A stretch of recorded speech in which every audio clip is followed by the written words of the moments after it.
think of a world without any art.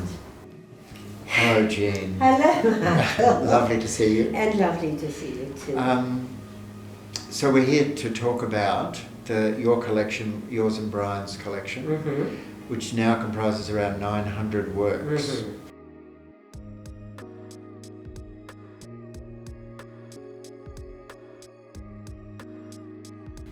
The Gene Brian Sherman Collection comprises 900 works, as you probably know, Michael, and 300 of that total make up the Contemporary Asian Collection. And we've just emerged really a couple of weeks ago from a wonderful experience at the Art Gallery of New South Wales, whereby our Asian collection in part was exhibited. And of course today we're talking about the Australian collection, which is larger than the Asian collection, comprising roughly 600 works. And what we are I suppose busy with at the moment is pruning or editing that Australian collection, because we have many works by single artists in that collection. Let's jump to Yes.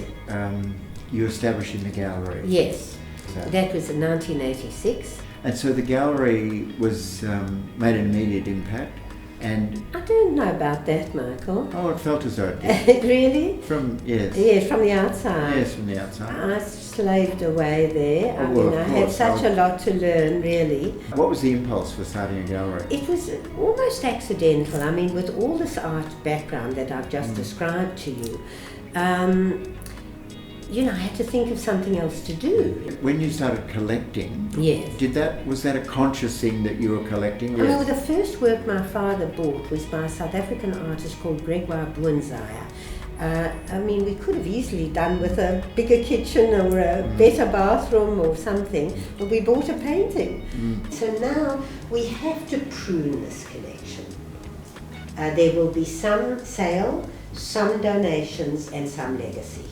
So we wanted to have senior, important Australian artists. We wanted to make sure that these artists were honoured, and that that we got prices commensurate, and fingers crossed for that, commensurate with their contribution. It is very important for each culture to make sure that the story of that particular culture told via their visual art is somehow honoured and remains in our museums and in our private collections and so on. And as a result, we have got Michael Johnson, John Olsen, and Tim Storier, and he's been a great favourite on the auction rounds. And we own some wonderful Storier work, some wonderful Johnson work. I mean, we don't just have these works. These works are small offerings from amongst much larger bodies of work that we own by these artists. And how many works will you be putting up for this particular This auction? particular auction, 16, and I'm always thinking for the Capsule collection somewhere between 10 and 20. Shall we talk about your support for the National Art School? I think that's our last topic. Because as you mentioned earlier, you've supported us before. We are proposing to make a donation to the National Art School out of the sale proceeds from this auction. We're thrilled to be able to make this gesture, and are very happy to leave the decision as to how the money is spent to you and the board of the National Art School. So this is not our first donation to the school, as you know, or our first collaboration with the school, as you know.